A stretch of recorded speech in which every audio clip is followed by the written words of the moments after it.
আসসালামু আলাইকুম বন্ধুরা, আশা করি আপনারা সকলেই ভালো আছেন। প্রিয় বন্ধুরা, আজকের এই ভিডিওতে আপনারা দেখতে চলেছেন একজন জনম দুঃখিনী মায়ের হৃদয় বিদারক একটি ঘটনা, যেটা দেখে আপনি হয়তো আপনার চোখের পানি ধরে রাখতে পারবেন না। আপনারা এই ভিডিওতে দেখতে পাবেন একজন মা তার সন্তানের জন্য তার জীবনের সব সুখ বিসর্জন দিয়ে তার সন্তানকে অনেক কষ্ট করে বড় করে তোলেন। সেই সন্তান যখন বড় হয়, প্রতিষ্ঠিত হয়, তখন তার মাকে কীভাবে দূরে ঠেলে দেয়। তারপর তার মা এক পর্যায়ে রাস্তায় না খেয়ে দুকে দুকে এই পৃথিবী ছেড়ে চলে যায়। এই হৃদয়স্পর্শী ঘটনাটি জানতে হলে আমাদের আজকের এই ভিডিওটি না টেনে একেবারে শেষ পর্যন্ত দেখতে থাকুন। আর যারা নিজের মাকে নিজের জীবনের চাইতেও বেশি ভালোবাসেন, তারা নিজের মায়ের জন্য হলেও এই ভিডিওতে এখনই একটি লাইক করে দিন এবং চ্যানেলটিকে সাবস্ক্রাইব করে পাশে থাকা বেল আইকনটি অল করে দিন, যাতে করে এরকম নিত্য নতুন ভিডিও পেতে আপনাদের মিস না হয়। তো চলুন বন্ধুরা, আমরা মূল আলোচনায় ফিরে যাই। আজকের এই ভিডিওটি নূরজাহান নামক একজন বৃদ্ধ মহিলাকে নিয়ে। নূরজাহানের পরিবারটা ছিল খুবই ছোট। তার ছিল দুই ছেলে, বড় ছেলের নাম রফিক আর ছোট ছেলের নাম শফিক। দুই ছেলের মধ্যে বড় ছেলের বয়স যখন 5 বছর, তখন তার বড় ছেলে পুকুরে পড়ে মারা যায়। কেননা নূরজাহানের বাড়ির পাশেই ছিল একটি পুকুর। আর তার বড় ছেলে রফিক তার সাথে থাকা বাচ্চাদের সাথে খেলতে গিয়ে এক পর্যায়ে পুকুরে পড়ে মারা যায়। বড় ছেলেকে হারিয়ে নূরজাহান পাগলপাড়া হয়ে যায়, অনেক কান্নাকাটি করতে থাকে। এলাকার লোকেরা নূরজাহানকে বুঝাতে থাকে, দেখো, হায়াতমত হচ্ছে আল্লাহর হাতে, আল্লাহ যা ভালো মনে করেন তাই করেন। আর তোমার তো এখনও একটি ছোট ছেলে সন্তান আছে, তাই ধৈর্য ধারণ করো, এই ছেলের খেয়াল রাখো। নূরজাহান সকলের কথা শুনে নিজেকে কিছুটা শান্ত করে নেন এবং তার ছোট সন্তানের মুখের দিকে তাকিয়ে তার বড় সন্তানের কষ্ট কিছুটা ভুলে থাকার চেষ্টা করেন। এভাবে দিন কাটতে থাকে। নূরজাহানের স্বামী ছিলেন একজন রিক্সা চালক। তার স্বামীর বয়স যখন 45 বছর, তখন তার স্বামী অজানা এক রোগে অসুস্থ হয়ে যান, যার কারণে সে রিক্সা চালাতে পারতেন না। এক পর্যায়ে বাধ্য হয়ে নূরজাহান ঢাকায় চলে যান মানুষের বাসায় কাজ করে সংসার চালানোর জন্য। এভাবে কাজ করে যে টাকা পেত, তা দিয়ে তার স্বামীর চিকিৎসা করত এবং সন্তানকে লেখাপড়া করাতো। এভাবে কেটে যায় অনেকগুলো দিন। এক পর্যায়ে তার সন্তান একটি ভালো কোম্পানিতে জব পায়। সেটা পেয়ে এসে তার মাকে ফোন করে জানায়, মা, তোমাকে আর কষ্ট করে মানুষের বাসায় কাজ করতে হবে না, তুমি এখন থেকে বাড়িতেই থাকবে, বাবার সেবা করবে। তার মা এটা শুনে খুবই খুশি হয় এবং তার মা চাকরি ছেড়ে দিয়ে বাড়িতে চলে আসে। তার বাবার শরীরটা খুব একটা ভালো ছিল না, তাই তার মা শফিককে বলে, বাবা, তোমার বাবার একটি শেষ ইচ্ছে, তুমি বিয়েটা করে নাও, কারণ তোমার বাবা মৃত্যুর পূর্বে তোমার বউকে দেখে যেতে চায়। তোমার বাবা বলে, আমি হয়তো বেশি দিন বাঁচব না, তাই ছেলেটাকে বিয়ে করিয়ে সুন্দর সংসারটা দেখে যেতে পারলে হয়তো আমার আত্মা শান্তি পেত। সেই কথা চিন্তা করে শফিক বিয়ে করার সিদ্ধান্ত নেয়। আপনাদেরকে বলে রাখি, শফিক যে অফিসে চাকরি করত, সেখানে সোমা নামের একটি মেয়েও তার সাথে চাকরি করত। আর তার সাথে শফিকের ভালোবাসার একটি সম্পর্ক হয়ে যায়, যার কারণে তারা চেয়েছিল আর কিছুদিন পর তাদের পরিবারকে জানিয়ে তারা বিয়ে করবে। কিন্তু এখন যেহেতু শফিকের মা চাচ্ছেন শফিক বিয়ে করুক, তাই শফিক এই ব্যাপারটা সোমাকে জানালো। সোমা তার পরিবারের সবাইকে ব্যাপারটা জানালে তারা সবাই শফিককে দেখে পছন্দ করে এবং বিয়েতে রাজি হয়ে যায়। এইভাবে তাদের একসময় বিয়ে হয়ে যায়। শফিকের বাবা আবুল মিয়া এতে অনেক খুশি হয়। শফিকের বউকে তার পছন্দ হয়। এর বেশ কিছুদিন পর শফিকের বাবা মারা যায়। এদিকে নূরজাহানও বয়সের কারণে ঠিকমতো চলাফেরা করতে পারত না, সংসারের কাজ করতে পারত না। তাই শফিকের স্ত্রী সোমা তার শাশুড়িকে অনেক বকাঝকা করত, বলতো সারাদিন তো বাসায় থাকেন, বাসায় কাজকাম করতে পারেন না, শুধু বসে বসে খেতে পারেন আর শুয়ে শুয়ে ঘুমাতে পারেন। তখন নূরজাহান বলতো, আমার সারাটা জীবন কেটেছে মানুষের কাজ করে, আমি জীবনে অনেক পরিশ্রম করেছি, এখন বয়সের কারণে শরীরটা অনেক দুর্বল হয়ে গিয়েছে, তাই এখন আমি আগের মতো কাজকাম করতে পারি না। তখন সোমা বলল, আচ্ছা ঠিক আছে, আপনি যেহেতু কাজকাম পারেন না, তাহলে আপনার ছেলেকে বলে আপনাকে বৃদ্ধাশ্রমে পাঠানোর ব্যবস্থা করছি, কারণ সেখানে আপনার কোনো কাজ করতে হবে না। এই কথা শুনে নূরজাহান অনেক কষ্ট পেল, মনে অনেক আঘাত পেল, কারণ সে তার যে সন্তানের জন্য মাথার ঘাম পায়ে ফেলে এত কষ্ট করে তাকে মানুষ করেছে, তার সেই একমাত্র সন্তানের বউ তাকে বলছে বৃদ্ধাশ্রমে পাঠিয়ে দিবে। তখন নূরজাহান এটাও ভাবল, আচ্ছা দেখি আমার ছেলে কি বলে। আমার ছেলে হয়তো আমাকে বৃদ্ধাশ্রমে পাঠাবে না, কারণ সে তো আমাকে অনেক ভালোবাসে। ছেলের প্রতি তার এই আত্মবিশ্বাস ঠিকই ছিল, কিন্তু তার ছেলে যে এখন আর আগের মতো নেই সেটা সে জানতো না। তারপর সোমা শফিককে বলল, শোনো, তুমি যদি তোমার এই বৃদ্ধ মাকে বাসা থেকে বের করে না দাও, তাহলে আমি তোমার বাসা থেকে চলে যাব। আমি আর তোমার মায়ের সাথে একসাথে থাকতে পারবো না, কারণ তোমার মা পরিবারে কোনো কাজ করে না, ঘরটা নোংরা করে রাখে, যেখানে সেখানে প্রস্রাব পায়খানা করে দেয়, আর তার অনেক বয়সে গিয়েছে, তাই তাকে বৃদ্ধাশ্রমে পাঠিয়ে দাও, নয়তো বাড়ি থেকে বের করে দাও, যা ইচ্ছে তাই করো, সেটা তোমার ব্যাপার। কিন্তু আমার কথা হলো, তোমার মা যদি বাড়িতে থাকে তাহলে আমি আমার বাবার বাড়ি চলে যাব।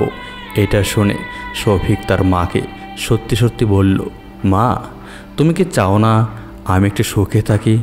তুমি কি চাও না আমি একটু শান্তিমতো দিন কাটাই, আমার পরিবারকে নিয়ে আমি সুখে শান্তিতে থাকি? তার মা বলল, কেন চাইব না রে বাবা, অবশ্যই চাইব। তোর জন্য আমি আমার জীবনটাকে শেষ করে দিয়েছি, তোকে মানুষ করতে গিয়ে আমি আমার জীবনে কত যে কষ্ট করেছি তার কোনো হিসেব নেই। তখন শফিক বলল, তাহলে এবার একটি কষ্ট করো, তাহলেই হবে, আর তোমাকে কষ্ট করতে হবে না। তুমি দয়া করে বাড়ি থেকে বের হয়ে যাও, আমার বাড়িতে তোমার জন্য আর জায়গা নেই, কারণ আমি তোমার জন্য আমার বউকে হারাতে পারবো না। আমি সোমাকে অনেক ভালোবাসি। তখন তার মা চোখের পানি ছেড়ে দিয়ে বলতে লাগলো, বাবা শফিক, আমি কখনোই চাই না আমার জন্য তোর কোনো কষ্ট হোক। আমি তোর জন্য আমার জীবনে কত যে কষ্ট করেছি তার কোনো হিসেব নেই। তোর হয়তো মনে নেই, তোর বাবা যখন অসুস্থ হয়ে পড়েছিল তখন সংসার চালানোর জন্য আমাকে কত যে কষ্ট করতে হয়েছিল, সেটা হয়তো তুই বলেই গেছিস। তোর ভাবার দেওয়া নাকফুলটা বিক্রি করে গাড়ি ভাড়া জোগাড় করে আমাকে বাড়ি থেকে বের হয়ে কাজ খুঁজতে হয়েছিল। তারপর সেখান থেকে কাজ করে তোর জন্য, তোর বাবার জন্য টাকা পাঠাতাম, আর সেটা দিয়ে তোর বাবার চিকিৎসা চলতো আর তোর লেখাপড়া চলতো। আস্তে আস্তে তুই বড় হলি, ভালো চাকরি পেলি, বিয়ে করলি। এখন আমার অনেক বয়স হয়ে গিয়েছে। আমি ভেবেছিলাম আমার একমাত্র সন্তান আমাকে অনেক ভালোবাসে এবং তার কাছে থেকেই হয়তো এই পৃথিবী ছেড়ে চলে যাব।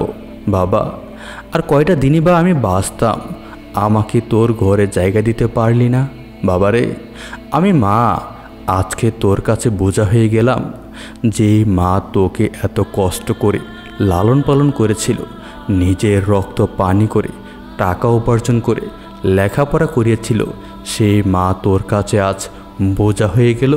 ঠিক আছে বাবা, আমি চলে যাচ্ছি, আর তোর জন্য দোয়া করে যাচ্ছি, আল্লাহ যেন তোকে অনেক সুখ দেয়, অনেক শান্তিতে রাখে, আর আমার মতো যেন তোর সন্তানেরা তোকে বাইরে থেকে বের করে না দেয়। আমি জানি না কোথায় যাব, আমি জানি না কি খাবো, শুধু এতটুকু জানি তোর সুখের জন্য হলেও আমি আগুনে জাপ দিতেও রাজি আছি, কারণ আমি তোর মা। আমি তোর জন্য জীবনে অনেক কষ্ট করেছি তোকে সুখে রাখার জন্য। এই কথাগুলো বলতে বলতে কান্না করতে করতে নূরজাহান বাড়ি থেকে বের হয়ে যায়। প্রিয় বন্ধুরা, একটু খেয়াল করে দেখুন, যে মা তার সন্তানের জন্য এত কিছু করল, সেই সন্তান সামান্য একটি নারীর মায়ায় পড়ে নিজের গর্ভধারিণী মাকে বলে গেল, যার পায়ের নিচে তার জান্নাত, সেই মাকে সে বাড়ি থেকে বের করে দিল। রাসূলুল্লাহ সাল্লাল্লাহু আলাইহি সাল্লামকে এক সাহাবী জিজ্ঞেস করেছিল, ইয়া রাসূলুল্লাহ, আমি খেদমত করব কার? রাসূলুল্লাহ সাল্লাল্লাহু আলাইহি সাল্লাম বলেছিলেন, তুমি খেদমত করবে তোমার মায়ের। সেই সাহাবী আবারও জিজ্ঞেস করেছিল, ইয়া রাসূলুল্লাহ সাল্লাল্লাহু আলাইহি সাল্লাম, আমি খেদমত করব কার? রাসূলুল্লাহ সাল্লাল্লাহু আলাইহি সাল্লাম বলেছিলেন, তোমার মায়ের। সেই সাহাবী তৃতীয়বার আবার জিজ্ঞেস করেছিল, ইয়া রাসূলুল্লাহ, আমি খেদমত করব কার? নবীজি বলেছিলেন, তুমি খেদমত করবে তোমার মায়ের। সেই সাহাবী যখন চতুর্থবার জিজ্ঞেস করেছিলেন, আমি খেদমত করব কার? তখন রাসূলুল্লাহ সাল্লাল্লাহু আলাইহি সাল্লাম বলেছিলেন, তুমি খেদমত করবে তোমার বাবার। তাহলে এখানেই বোঝা যায় মা কতটা গুরুত্বপূর্ণ সন্তানদের জন্য। রাসূলুল্লাহ সাল্লাল্লাহু আলাইহি সাল্লাম বলেছেন, তোমাদের মায়ের পায়ের নিচে তোমাদের জান্নাত রয়েছে, সুতরাং মাকে কখনোই কষ্ট দিও না। প্রিয় বন্ধুরা, যাদের মা নেই তারা জানে মা হারানোর ব্যথা কতটুকু। কবি বলেছেন, মা নেই গৃহে যার, সংসার অরণ্য তার। আল্লাহ তাআলা সেই সব সন্তানদেরকে সঠিক বুঝদান করুন যারা বুঝতে চায় না মা কি জিনিস, মা কাকে বলে। আরে মা তো আল্লাহ তাআলার দেওয়া শ্রেষ্ঠ এক নেয়ামতের নাম। আর এই মাকে পেয়েও যারা জান্নাত অর্জন করতে পারল না, তাদের মতো হতভাগা এই পৃথিবীতে আর কেউ হতে পারে না। আল্লাহ তাআলা আমাদের মধ্যে যাদের মা বেঁচে আছে তাদের মাকে নেক হায়াত দান করুন।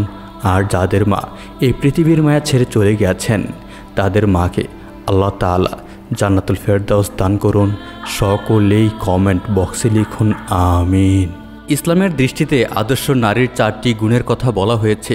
প্রথম গুণ, উত্তম দ্বীনি কাজে যে নারী স্বামীকে সহযোগিতা করে, যে নারী সন্তানদের দ্বীনি পরিবেশে গড়ে তোলে এবং উত্তম চরিত্র শিক্ষা দেয়, স্বামীর মেজাজ বুঝে তাকে ভালো পরামর্শ দেয় এবং দ্বীনি কাজে স্বামীকে উৎসাহ দেয়।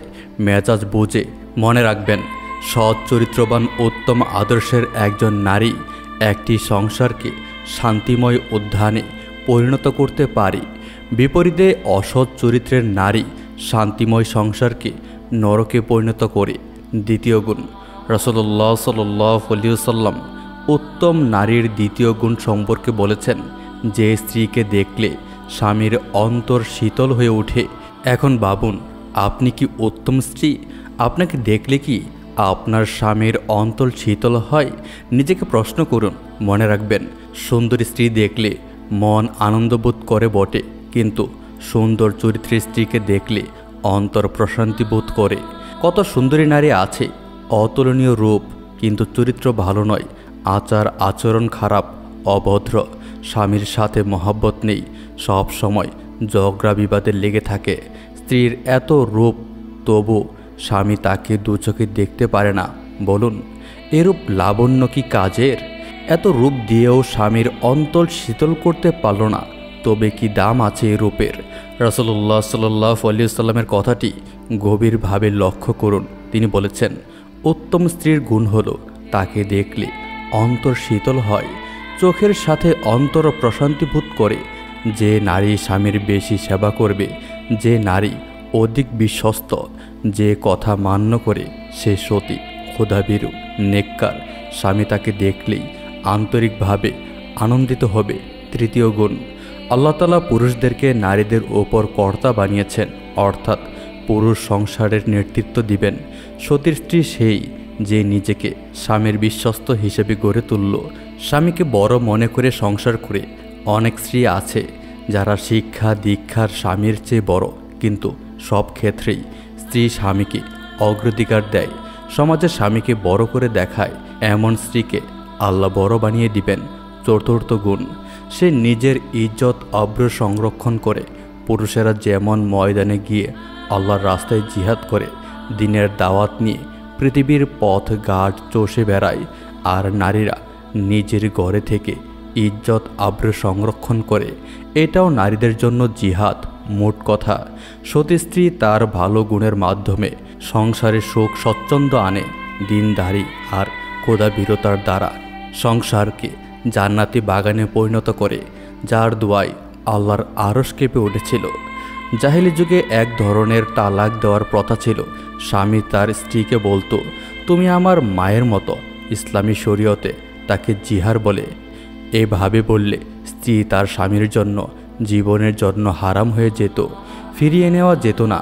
ইসলামের প্রাথমিক পর্যায়ে এই সম্পর্কে কোনো ধরনের বিধান অবতীর্ণ হয়নি, তবে পরবর্তীতে হয়েছে। মহিলা সাহাবী হজরত খাওলা বিনতে সালাবা রাদিয়াল্লাহু তাআলা আনহা রাসূলুল্লাহ সাল্লাল্লাহু আলাইহি ওয়াসাল্লামের নিকট আগমন করে আরজ করলেন, ইয়া রাসূলুল্লাহ, আমার স্বামী জিহার করেছেন। শরীয়তের বিধান না আসায় প্রচলিত বিধান অনুযায়ী রাসূলুল্লাহ সাল্লাল্লাহু আলাইহি ওয়াসাল্লাম বলেন, হ্যাঁ, জিহার করলে তুমি তালাক হয়ে গেছ।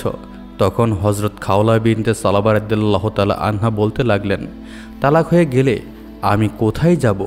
আমার কি হবে? কে আমায় দেখবে?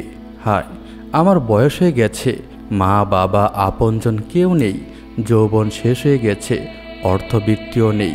যেভাবেই হোক ইয়া রাসূলুল্লাহ, এ তালাক বাতিল করে দিন। রাসূলুল্লাহ সাল্লাল্লাহু আলাইহি ওয়াসাল্লাম কিছু বলতে পারলেন না, মাথা নামিয়ে নিলেন। খাওলা রাদিয়াল্লাহু তাআলা আনহা বলতে লাগলেন, ইয়া রাসূলুল্লাহ, আপনি আমার কথা শুনলেন না, আমি স্বয়ং আল্লাহ পাককে শোনাচ্ছি। টলমলে চোখে তাকালেন আকাশ পানে, অনেক আশা নিয়ে আকাশের দিকে হাত উত্তোলন করলেন। বড় হৃদয়গ্রাহী শব্দে আবেগ মিশ্রিত কণ্ঠে বলতে লাগলেন, হে আল্লাহ, আপনি জানেন আমার ছোট ছোট বাচ্চা আছে। আমার স্বামী না থাকলে এদের খাওয়াবো কোথা থেকে? যদি স্বামীর কাছে রেখে চলে যায় তবে এরা সৎ মায়ের আচরণে কষ্ট পাবে। হে আল্লাহ, আপনি আমার পক্ষে ফয়সালার বিধান নাজিল করুন। তিনি এমন বলেননি যে আপনি যেমন ইচ্ছা তেমন ফয়সালার বিধান নাজিল করুন, বরং বলেছেন আমার পক্ষে বিধান অবতীর্ণ করুন। এরপর ঘটল বিস্ময়কর সেই ঘটনা। আল্লাহ তাআলা বিধান নাজিল করলেন। সাধারণভাবে আল্লাহ তাআলা বলেননি, ঠিক আছে, তোমার পক্ষে ফয়সালা করে দিলাম, বরং কোরআনের একটি সূরা নাজিল করে দিলেন। 28 পারার প্রথম সূরা। পবিত্র কোরআন যতদিন থাকবে খাওলা বিনতে সালাবা রাদিয়াল্লাহু তাআলা আনহার এই কাহিনীও এই উম্মত শুনতে থাকবে। খাওলা বিনতে সালাবা রাদিয়াল্লাহু তাআলা আনহা হাত এখনও নিচে নামেনি, কিন্তু তার কান্না আল্লাহ পাকের আরশে আজিমের দরজা ততক্ষণে খুলে দিয়েছে। জিবরাইল আলাইহিসসালাতু ওয়াসসালাম এলেন। এক নারীর বেদনা হত আরজিতে আল্লাহর আরশ দুলে উঠেছে। রাসূলুল্লাহ সাল্লাল্লাহু আলাইহি ওয়াসাল্লামের উপর ওহী নাজিলের প্রভাব স্পষ্ট হয়ে উঠল। হযরত আয়েশা রাদিয়াল্লাহু তাআলা আনহা সেখানে উপস্থিত ছিলেন। খাওলাকে তিনি বললেন, খাওলা, হাত নামাও, ওহী এসে গেছে। রাসূলুল্লাহ সাল্লাল্লাহু আলাইহি ওয়াসাল্লাম তার মুক্তাদানার মতো চকচকে ঘাম মুছতে মুছতে বললেন, খাওলা, তোমাকে মোবারকবাদ, তোমার রব তোমার পক্ষে ফয়সালা করেছেন, নাজিল করেছেন সূরা মুজাদ্দালা। আল্লাহ তাআলা সেই নারীর কথা শুনেছেন যে নারী আপনার রাসূল সাল্লাল্লাহু আলাইহি ওয়াসাল্লামের সাথে তার স্বামীর ব্যাপারে তর্ক বিতর্ক করেছে এবং অভিযোগ পেশ করেছে আল্লাহর দরবারে। আল্লাহ আপনাদের উভয়ের কথাবার্তা শুনেছেন। নিশ্চয়ই আল্লাহ সব কিছু শুনেন এবং দেখেন। আজকের দিন থেকে জাহিলি যুগের প্রচলিত সেই তালাক বাতিল করে দিচ্ছি এবং জিহারের নতুন বিধান নাজিল করছি।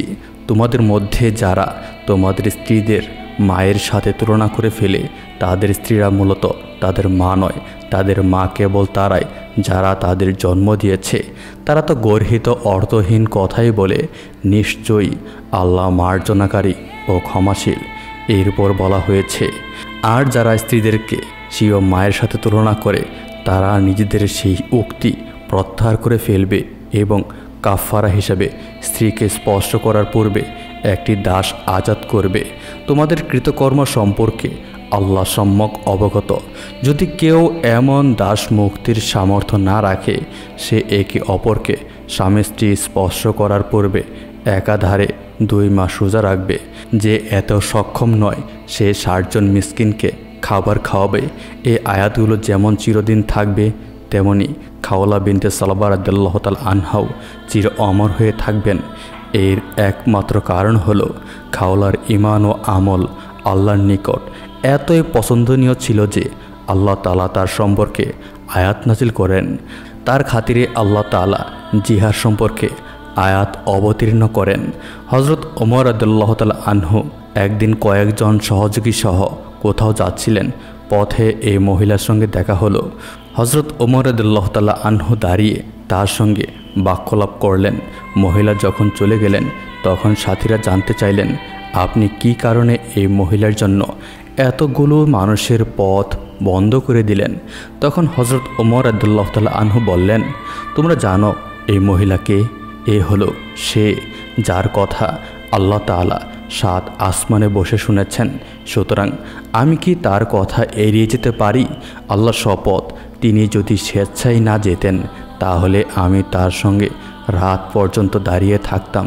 কে জানে কত বড় বড় রানী মহারানী কাদা মাটির নিচে পচে গলে গেছে, তাদের নাম নেওয়ার মতো কেউ নেই। তাই বলছি প্রিয় মা বোনেরা, চিরদিন ঈমান ও আমলের প্রতিদানই অমর হয়ে থাকে, অশ্লান হয়ে থাকে তাকওয়ার কাহিনী, অক্ষয় হয়ে থাকে সত্যের কাহন। বাহ্যিক সাজসজ্জার পরিবর্তে দিনী জীবনে অভ্যস্ত হন। পুরুষের উচিত নারীদেরকে বাহ্যিক সাজসজ্জা ও বিলাসিতায় লিপ্ত না করে দিনী কাজে নিয়োজিত রাখা, তাদের সামনে ধর্মীয় আলোচনা করা, ধর্মীয় কাজে তাদেরকে উৎসাহ দেওয়া। তারা যেন কিয়ামত দিবসে সম্মান ও মর্যাদা লাভের জন্য দিনধারী সম্বল করে নিজ মালিকের দৃষ্টিতে উত্তম কর্মসম্পদধারী হয়ে জীবনযাপন করে। বর্তমান তো মেয়ে সন্তান জন্মগ্রহণের পর থেকেই তার মা যৌতুকের ব্যবস্থা করতে ব্যস্ত হয়ে পড়ে। সম্মানিত মায়েরা, তুমি তোমার দুগ্ধ পোষ্য শিশুকে পাত্রস্থ করার যাবতীয় প্রস্তুতিতে এখনই ব্যস্ত হয়ে পড়েছ, অথচ তাকে পাত্রস্থ করতে এখনও ন্যূনতম 20 বছর সময় বাকি আছে। তাকে স্বামীর ঘরে পাঠানোর ব্যবস্থাতে তুমি এখনই ব্যস্ত হয়ে পড়েছ, অথচ এই বিষয়ে তোমার মোটেও চিন্তা নেই। তোমাকেও তো আল্লাহর সামনে উপস্থিত হতে হবে, তোমার নেকির ভাণ্ডারও তো আল্লাহর দরবারে খোলা হবে। তা যদি শূন্য থাকে তাহলে তোমার কন্যা যৌতুকের কারণে যে লজ্জা পাবে, তোমাকেও তো তার থেকে অনেক বেশি লজ্জিত হতে হবে। হে বোন, প্রথমে তুমি তোমার জাহেজ তৈরি করো। প্রত্যেক নারীর 2টি জাহেজ তৈরি করতে হয়। একটি হলো সম্পদের জাহেজ, যা পিত্রালয় হতে স্বামীর ঘরে গমনকালে প্রদান করতে হয়, আর অপরটি হচ্ছে আল্লাহ তাআলার জন্য নেকির জাহেজ। স্বামীর ঘরে অল্প পরিমাণ জাহেজ নিয়ে গেলেও কোনো অসুবিধা নেই, কিন্তু মহান মালিকের সামনে যদি খালি হাতে হাজির হও এবং নেকির জাহেজ শূন্য থাকে তাহলে তো শুধু লজ্জা আর অনুশোচনা। সেদিন শুধুই হতাশা। সেদিন নিতান্তই নিঃসঙ্গ থাকতে হবে। না পিতা সঙ্গ দিবে, না মাতা সঙ্গ দিবে, না স্বামী সঙ্গ দিবে, না সন্তান, না ভাই, না বোন। সেদিন একাকী নিঃসঙ্গ দাঁড়িয়ে শুধুই ফরিয়াদ জানাবে, হে প্রভু, আমায় সুযোগ দিন, আমি যাতে পৃথিবীতে ফিরে গিয়ে নেক জীবনযাপন করতে পারি। কখনোই নয়, কিছুতেই অবকাশ প্রদান করা হবে না। তোমাকে তো ইতিপূর্বে সুযোগ দিয়েছিলাম, কিন্তু তুমি তো খেল তামেশায় আনন্দ ফুর্তিতে রেওয়াজ রীতিতে পৃথিবীর জীবন কাটিয়ে দিয়েছ। আজ তুমি আমার সামনে খালি হাতে হাজির হয়েছ। সুতরাং দেখো, আজ তোমার ব্যাপারে আমার সিদ্ধান্ত কি। সেদিন মানুষ খুবই পেরেশান হবে। সুতরাং আমাদের জন্য উচিত হলো নিজেদের কন্যাদেরকে নেক কাজের প্রশিক্ষণ দেওয়া, দিনের শিক্ষা দেওয়া, যাতে তারা দিনদার হতে পারে। অনেক ফ্যাশন পূজারী যখন দিনী পরিবেশে আসে তখন তাদের জীবনের সম্পূর্ণ চিত্রই পাল্টে যায়। তারা তাহাজ্জুদ আদায়ে অভ্যস্ত হয়। আলহামদুলিল্লাহ, পাকিস্তানে মেয়েদের দিনী মাদ্রাসা রয়েছে। আমরা দেখি আল্লাহর রহমতে MA পাস মেয়েরাও মাদ্রাসায় এসে ভর্তি হয়ে সম্পূর্ণ দিনদার হয়ে যায়। এক ব্যক্তি তার কন্যার শিক্ষা দীক্ষার প্রতি কোনো নজরই রাখেনি, অপরদিকে তাকে অনেক টাকা পয়সা দিত, ফলে সে খুব ফ্যাশনেবল লেডিসে পরিণত হয়। অবশেষে যৌবনে তার মৃত্যু ঘটে। লোকটির খুব আফসোস ছিল, আমার মেয়েটি যৌবনে হারিয়ে গেল, সে কবর জগতে কেমন আছে। অতঃপর সে একদিন স্বপ্নে দেখল যে সে তার মেয়ের কবরের পাশে দাঁড়িয়ে আছে। হঠাৎ কবরটি ফেটে গেল। সে দেখতে পেল তার কন্যা নগ্ন অবস্থায় রয়েছে। সে তার সতর্কে ডেকে রাখছে, কিন্তু অবস্থা ছিল অত্যন্ত বিস্ময়কর ও ভয়ঙ্কর। সে জিজ্ঞাসা করল, কি ব্যাপার, তোমার অবস্থা এমন কেন? মেয়ে বলল, আব্বু, আমি বেপরদা ঘুরে বেড়াতাম, সুতরাং আমাকে যখন কবর দেওয়া হলো তখন আমার মাথা পর্বত আকৃতির করা হলো, যার ডালপালা চারিদিকে বিশাল এলাকা জুড়ে ছড়িয়ে ছিল। তারপর ফেরেশতাগণ এসে নখ দিয়ে আশ্রিয়ে সেই চুল একটি একটি করে তুলে ফেলল। এর ফলে আমার মাথার ত্বক পর্যন্ত উপড়ে গেল। এখন শুধু হাড় অবশিষ্ট আছে, যা আপনি দেখতে পাচ্ছেন। সে জিজ্ঞাসা করল, মা, তোমার চেহারাও? সে কথা শেষ না করতে মেয়ে বলল, আব্বু, আপনি আমার দাঁত দেখতে পাচ্ছেন, কিন্তু আমার ঠোঁট দেখতে পাচ্ছেন না, কারণ আমি ঠোঁটে বিভিন্ন ধরনের প্রসাধনী ব্যবহার করেছি। এভাবেই আমি অজু করে নামাজ পড়েছি। ফেরেশতা এসে আমাকে বলল, তুমি পবিত্রতার ব্যাপারে মোটেও গুরুত্ব দাওনি। ঠোঁটের প্রসাধনীর ফলে তোমার গোসল হতো না। সুতরাং ফেরেশতারা প্রসাধনীগুলো ওঠাতে লাগলো। সেগুলো আমার ঠোঁটের সাথে লেপ্টে থাকায় সেগুলোর সাথে সাথে আমার ঠোঁট দুটো কেটে গেল। তাই আপনি আমার সবগুলো দাঁতই দেখতে পাচ্ছেন, কিন্তু ঠোঁট দেখতে পাচ্ছেন না। পিতা এবার জানতে চাইল, তোমার হাতের আঙ্গুল জখমই মনে হচ্ছে। সে বলল, আমি নেল পালিশ ব্যবহার করতাম। ফেরেশতারা এসে বলতে লাগলো, আমরা তোমার নখ টেনে তুলে ফেলব। তারা আমার নখ টেনে তুলে ফেলায় আমার হাতের আঙ্গুল জখমই হয়ে গেছে। সুতরাং এখন আমার মাথায় জখম, চেহারায় জখম এবং হাতেও জখম। আমি বলতে পারবো না আপনি আমাকে এত আদর করেছেন, যা চেয়েছি তাই পূরণ করেছেন। আপনি আমাকে এতই আদর স্নেহ করেছেন যে দুঃখ কষ্ট কি তা কখনো অনুভবই করতে পারিনি। আপনি আমাকে শাহজাদির ন্যায় লালন পালন করেছেন। আব্বু, আপনি যদি আমার ওপর একটু মাত্র অনুগ্রহ করতেন, আপনি যদি আমাকে দ্বীনি শিক্ষা দিতেন, আপনি যদি আমাকে দ্বীনের বোঝো দিতেন, তাহলে আমি এমন কঠিন শাস্তি পেতাম না। না আমি স্বামীকে সাহায্যের জন্য ডাকতে পারি, না আপনাকে ডাকতে পারি। আমি নিঃসঙ্গ এখানে পড়ে আছি। ফেরেশতাগণ হাতে মুন্ডন নিয়ে আসে আর আমাকে প্রহার করতে থাকে। আব্বু, আজ কেউই নেই আমার দুঃখের অংশীদার হওয়ার মতো।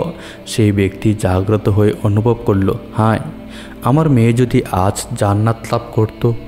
আমরা নিজেদের আদরের কন্যাকে যদি দ্বীনি শিক্ষা না দিই এবং এই জন্য পরকালে সে জাহান্নামের আগুনে নিক্ষিপ্ত হয়, তাহলে আমাদের এই আদরের দাম কি রইল? সুতরাং আমাদের কর্তব্য হলো নিজেদের আদরের কন্যাকে দ্বীনি জ্ঞানে শিক্ষিত করা এবং দিনদার বানানো। আমরা অবশ্যই নিজেদের কন্যা এবং স্ত্রীদেরকে দিনদার বানাবো।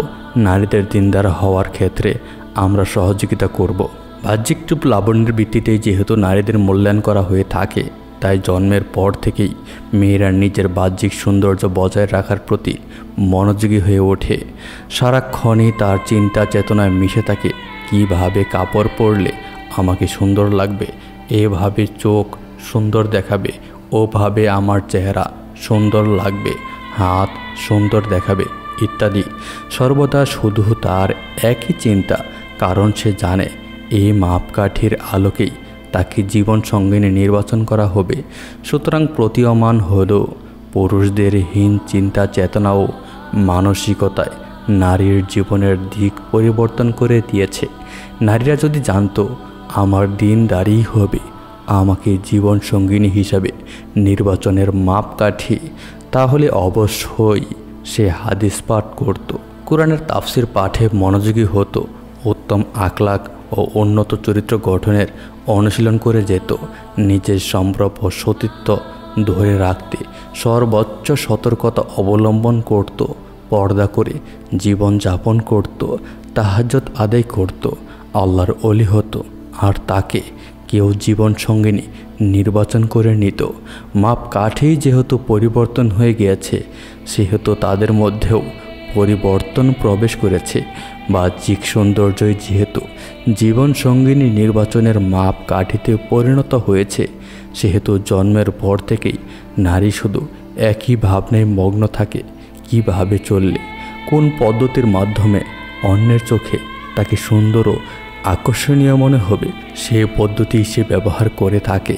আর এরূপ চিন্তা চেতনায় তাকে বেপরদায় চলতে অভ্যস্ত করে। আল্লাহ তাআলা যাকে কিছুটা বাহ্যিক রূপ দান করেছেন, সে সানন্দে বেপরদা ঘুরে বেড়ায়। সে ভাবে লোকে আমাকে দেখে বলবে, আহ কি অপরূপ রূপবতী সে। আমাদের মাঝে পশ্চিমা চিন্তার কারণে এইরূপ অবস্থা। ভোগটাই জীবনের লক্ষ্য উদ্দেশ্যে পরিণত হয়েছে। ভোগের মধ্যেই জীবনের সুখ খুঁজতে গিয়ে আজ সুন্দরের পিছনে দৌড়াচ্ছি। পশ্চিমাদের ভোগবাদী চিন্তা পরিত্যাগ করে পর্দাহীনতা পরিত্যাগ না করলে কখনোই আমরা সুখ পাব না। সমাজে শুধু বিশৃঙ্খলায় বৃদ্ধি পাবে, আর নারীরা শুধু ভোগ্য বস্তুতে পরিণত হবে, রাস্তাঘাটে লাঞ্ছিত হবে। সুতরাং হে যুবকেরা, তোমার শুধু সৌন্দর্যের দিকে লক্ষ্য করো না, তাকওয়া পরহেজগারিকেই প্রাধান্য দাও। তাহলে এই নারীরাও নিজেকে তাকওয়া ও পরহেজগারির মাধ্যমে মূল্যায়ন করতে শিখবে। নারীকে সুদর্শন হওয়ার পূর্বে সচ্চরিত্রবান হতে হবে, নেককার ও উত্তম চরিত্রবান হতে হবে। পুরুষরা যদি নিজের জীবনের লক্ষ্য পরিবর্তন করে নেয়, বাহ্যিক রূপের পরিবর্তে তারা যদি অভ্যন্তরীণ সৌন্দর্য তথা উত্তম সচ্চরিত্রবান স্ত্রী খুঁজতে শুরু করে, তাহলেই দেখা যাবে বর্তমান যে নারীরা ফ্যাশনেবল তারাই হয়ে যাবে সবচেয়ে নেককার। পুরো পরিবেশটা উত্তম ও ন্যাক পরিবেশ হয়ে যাবে। আল্লাহ তাআলা আমাদের সকলকে নেক ও ইনসাফপূর্ণ সুন্দর জীবনযাপনের তাশরিফ দান করুন, আমিন। মানুষ পৃথিবীতে যে সম্মান ও মর্যাদা লাভ করে তা বাহ্যিক রূপ লাবণ্য দ্বারা নয়, বরং আখলাক, আদর্শ ও উন্নত চরিত্রের মাধ্যমে অর্জন করে থাকে। হযরত ইউসুফ আলাইহিসসালামকে বাহ্যিক সৌন্দর্যের কারণে কারাগারে যেতে হয়েছে। বাহ্যিক সৌন্দর্যের কারণে তার উপর এত বড় বিপদ নেমে এসেছে যে তাকে দীর্ঘ 9 বছর একাকী জেলে কাটাতে হয়েছে। আত্মীয় স্বজন, পিতা মাতা, ভাই বোন তার খোঁজ খবর নেওয়ার কেউ ছিল না। জেলের 9 বছর তিনি নিঃসঙ্গ অবস্থায় কাটান। নিঃসঙ্গতা কোনো সাধারণ ব্যাপার নয়, কিন্তু ইউসুফ আলাইহিসসালাম তা সহ্য করেছেন। এই সবে ছিল তার বাহ্যিক সৌন্দর্যের ফল। তারপর আল্লাহ তাআলা তাকে দান করলেন রাজত্ব। কোরআনের ভাষায় ইউসুফ আলাইহিসসালাম বললেন, আমাকে দেশের ধন ভাণ্ডারের দায়িত্বে নিযুক্ত করুন, আমি বিশ্বস্ত রক্ষক ও অধিক জ্ঞানবান। তিনি তো রাজত্ব লাভের যোগ্যতার ক্ষেত্রে বলেননি যে আমাকে দেশের ধন ভাণ্ডারের দায়িত্ব নিযুক্ত করুন, আমি সুদর্শন, সুন্দর। সুতরাং বোঝা গেল সৌন্দর্যের কারণে নয়, বরং তার জ্ঞান ও প্রজ্ঞার কারণেই তিনি ধন ভাণ্ডারের দায়িত্ব লাভ করেছিলেন। সুতরাং আমাদের উচিত অস্থায়ী ও খর্ষী ও বাহ্যিক রূপের পরিবর্তে উত্তম স্বভাব ও উত্তম চরিত্রের পেছনে ছোটা। কারণ বাহ্যিক রূপ লাবণ্য তো ছায়ার নেই, অস্থায়ী ধ্বংসশীল। হুর পরীর ন্যায় যুবতীও যখন বার্ধক্যে পরিণত হয়, তখন খোরমার নেই কুঞ্চিত হয়ে যায়। তার ত্বক এবং চেহারায় দৃষ্টি তুলে তাকাতেও মন চায় না। প্রিয় বোনেরা, আজ তো আমাদের মাঝে লজ্জাশীলতা নেই বললেই চলে। দুনিয়া বিগড়ে গেছে, মনুষ্যত্ব মরে গেছে, আমাদের অন্তর থেকে লাজ শরম বিদায় নিয়েছে। সেই রাবেয়া বস্ত্রের জীবনাচার আজ নারী জাতির মধ্যে থেকে হারিয়ে গেছে। অথচ আরও অগণিত নারীও রাবেয়া বস্ত্রের মতো মাওলা পাকের দরবারে তার ভয়ে, তার ভালোবাসায় সারা রাত কাঁদত। যাদের শেষ রাতের কান্নায় আল্লাহর রহমতের দরিয়ায় জোয়ার উঠত, সেই নারীদের লজ্জাশীলতায় আসমানের ফেরেশতাগণ লজ্জা পেত। কোথায় আজ সেই নারীরা? আজ আমাদের সমাজে কত রকম অশান্তি। মেয়েরা বাইরে যাচ্ছে পর্দা ছাড়া, সন্তান মায়ের কথা শুনছে না, পিতার নিষেধ মানছে না, বেহায়া বেহাল্লাপনায় ভরে গেছে রাস্তায়, যানবাহনে, ঘরের ছাদে, কলেজ বিশ্ববিদ্যালয়গুলোতে, বাজারে, সব জায়গায় আজ অশ্লীলতার সয়লাভ। এগুলো দেখে দেখে মানুষের চোখগুলো আজ নির্লজ্জ হয়ে গেছে। সবাই দেখছে স্ত্রী কোথায় যায়, কার সাথে যায়, স্বামীর খবর নেই। স্বামী কোথায় যায়, কি করে, স্ত্রীর খবর নেই। আর ছেলে মেয়েদের তো আজকাল কিছু বলাই যায় না। তারা এই যুগের মেয়ে ছেলে স্বাধীনতায় হস্তক্ষেপ করার সাধ্যকার। আজ মুসলমান ঘরের মেয়েদের পোশাকের অবস্থা দেখলে লজ্জায় মাথা নিচু হয়ে যায়। অথচ এই মুসলিম নারীদের লজ্জাশীলতায় ফেরেশতাগণ লজ্জা পেত। সেই উম্মতের মেয়েরা আজ পায়ে নূপুর পরে, নামমাত্র পোশাক পরে শত শত পুরুষের সামনে নাচছে, অন্তরে আল্লাহর ভয় নেই, আযাবের ভয় নেই, গজবের ভয় নেই। যদি আল্লাহ রাব্বুল আলামিন রহমানুর রহিম না হতেন তাহলে এমন পাপী বান্দার পা যেখানে পড়ে সে মাটিকে পাতাল পর্যন্ত জ্বালিয়ে দিতেন। কেমন ছিল রাবেয়া বসরির ইমানি জীবন বর্তমানের মেয়েরা তাও জানে না। রাবেয়া বসরি রহমতুল্লাহি আলাই সম্পর্কে বর্ণিত আছে তিনি বেশিরভাগ সময় নামাজে কাটাতেন। কেউ একজন হজরত রাবেয়া বসরি রহমতুল্লাহি আলাইয়ের নিকট দোয়া নিতে এসে দেখলেন তিনি জোহরের নামাজ পড়ছেন। লোকটি চিন্তা করলেন তিনি এখন জোহরের নামাজ পড়ছেন, তাহলে এখন আমি চলে যাই, একটু পরে আসব। তিনি চলে গেলেন। পুনরায় যখন আসলেন তিনি দেখলেন রাবেয়া বসরির নফল নামাজ পড়ছেন। লোকটি চলে গেলেন। এরপর এসে দেখলেন তিনি আসরের নামাজ পড়ছেন। লোকটি এবারও চলে গেলেন। পুনরায় এসে দেখলেন তিনি আওয়াবিন পড়ছেন। লোকটি চলে গেলেন। আবার এসে দেখতে পেলেন তিনি এশার নামাজে দাঁড়িয়ে গেছেন। লোকটি অপেক্ষা করলেন, কিন্তু রাবেয়া বসরি এশার নামাজ শেষ করে নফল নামাজ শুরু করলেন। লোকটি বসে আছেন, কিন্তু রাবেয়া বসরি সালাম ফিরাচ্ছেন না। অনেক সময় অপেক্ষা করার পর ভাবলেন আজ চলে যায়, কাল ফজরের সময় আসব। ফজরের সময় এসে দেখলেন তিনি ফজরের নামাজ পড়ছেন। ফজরের নামাজের পর তিনি ইশরাকের নামাজে দাঁড়িয়ে গেলেন। লোকটি অপেক্ষা করতে লাগলেন। হঠাৎ দেখতে পেলেন ইশরাকের নামাজের পর তিনি একটু বিশ্রাম নিচ্ছেন। এই সুযোগে তিনি একটু কথা বলতে চাইলেন, কিন্তু কেউ বলল তিনি এখন বিশ্রাম নিচ্ছেন। লোকটি বলেন আমি অপেক্ষা করতে লাগলাম, হঠাৎ দেখলাম তিনি তাড়াহুড়ো করে উঠে বলতে লাগলেন ঘুমের অতৃপ্তিহীনতা থেকে আমি তোমার আশ্রয় কামনা করছি। এটা বলেই তিনি আবার ইবাদত শুরু করলেন। তার সম্পর্কে আরও বর্ণিত আছে একবার রাবেয়া বসরি শুধু পানি পান করে দিন রাত লাগাতার রোজা রেখেছেন, পানি দিয়ে ইফতার করেছেন। খাওয়ার জন্য ঘরে এক টুকরো রুটিও ছিল না। ইফতারের সময় হলে তার ক্ষুধার চাপ বাড়তে লাগলো। আত্মা যেন তার কাছে ফরিয়াদ করে বলছে রাবেয়া তুমি আর কত আমাকে ক্ষুধার্ত রাখবে। যেই মাত্র তিনি এ জাতীয় চিন্তা করেছিলেন তখনই এক লোক তার দরজায় কড়া নেড়ে বললেন আপনি একটু বাইরে আসুন। তিনি বাইরে এসে দেখলেন এক ভদ্রলোক খাবার নিয়ে দাঁড়িয়ে আছেন। রাবেয়া হাদিয়ার খাবারটুকু গ্রহণ করলেন। তারপর আত্মাকে বললেন আল্লাহ তাআলা খাবারের ব্যবস্থা করে দিয়েছেন, এখনই তোমার ইচ্ছা পূরণ হবে। এই কথা বলে তিনি খাবার রেখে বাতি জ্বালানোর জন্য ভেতরে গেলেন। ফিরে এসে দেখলেন একটি বিড়াল খাবারের পাত্রটি উল্টে ফেলে মাটিতে পড়া ওই খাবার খেয়ে যাচ্ছে। রাবেয়া বসরি বিড়ালটি দেখে মুচকি হেসে বললেন সম্ভবত এই খাবার তোমার জন্য পাঠানো হয়েছে, ধীরস্থিরভাবে খেয়ে নাও। ইফতারের সময় খুবই নিকটে। এই সময় তীব্র বাতাসের একটা জটকা লেগে বাতিটি নিভে গেল।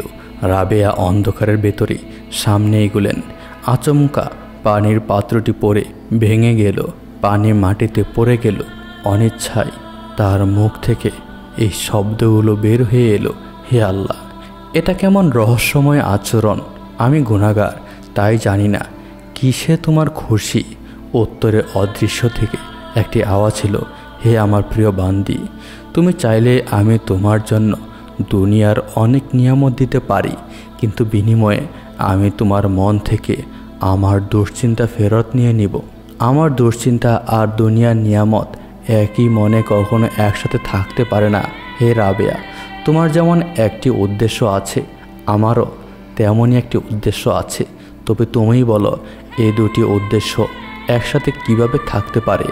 রাবেয়া এই কথাগুলো শোনার পর চিরদিনের জন্য নিজের পছন্দকে আল্লাহ তাআলার পছন্দের সামনে বিলীন করে দিলেন আর পূর্ণ অনুগত্যের সাথে জীবন কাটিয়ে দিলেন। এটি ছিল রাবেয়া বসরি রহমতুল্লাহি আলাইয়ের আল্লাহ প্রেমে মত্ত থাকাকালীন অবস্থায় আবেগময় কথা। অন্যথায় কোরআনে কারিমে সাধারণ মুসলমানদেরকে আশা ও ভয় উভয় অবস্থায় আল্লাহ তাআলার ইবাদতের নির্দেশ প্রদান করা হয়েছে। একদা তিনি মুনাজাত করেছিলেন, হে আল্লাহ, যদি জাহান্নামের ভয়েই আমি আপনার ইবাদত করি তাহলে আপনি আমাকে জাহান্নামে নিক্ষেপ করবেন, আর যদি জান্নাত লাভের উদ্দেশ্যেই হয় আর এই সাধনা তাহলে আপনি আমার জন্য জান্নাত হারাম করে দিন। আর যদি একমাত্র আপনার সন্তুষ্টি অর্জনের উদ্দেশ্যই হয় আমার ইবাদত, তাহলে কিছুতেই আমাকে আপনার দিদার থেকে মাহরুম করবেন না। বর্ণিত আছে, তিনি তাহাজ্জুদের সময় মোনাজাতে বলতেন, হে আল্লাহ, দিবসের প্রস্থানে রাতের আগমন ঘটেছে, নক্ষত্ররাজিও অস্তমিত হতে শুরু করেছে, পার্থিব জগতের রাজা বাদশারা তাদের দরজা বন্ধ করে দিয়েছে, একমাত্র আপনার দরজাই খোলা, সুতরাং আমি আপনার নিকট আপনাকেই চাচ্ছি। একবার তিনি মোনাজাতে বললেন, হে প্রভু, আপনি তো নবমণ্ডলকে ভূমগুলে পতিত হওয়া থেকে বারণ করেছেন, সুতরাং আমার উপর শয়তানে কর্তৃত্ব থেকে তাকে বারণ করুন। তো বন্ধুরা, এই ছিল আমাদের আজকের ভিডিওটি আপনাদের কাছে কেমন লেগেছে তা অবশ্যই কমেন্ট করে জানাবেন। ভিডিওটি ভালো লাগলে অবশ্যই ভিডিওতে একটি লাইক দিবেন এবং নিয়মিত আরও এরকম নতুন নতুন ইসলামিক ভিডিও পেতে আমাদের এই চ্যানেলটিকে সাবস্ক্রাইব করে পাশে থাকা বেল আইকনটি বাজিয়ে রাখুন। দেখা হবে আবার নতুন কোনো ভিডিওতে। সেই পর্যন্ত আপনারা সকলেই ভালো থাকবেন, সুস্থ থাকবেন, এই প্রত্যাশায় আজকের মতো বিদায় নিচ্ছি। আল্লাহ হাফেজ।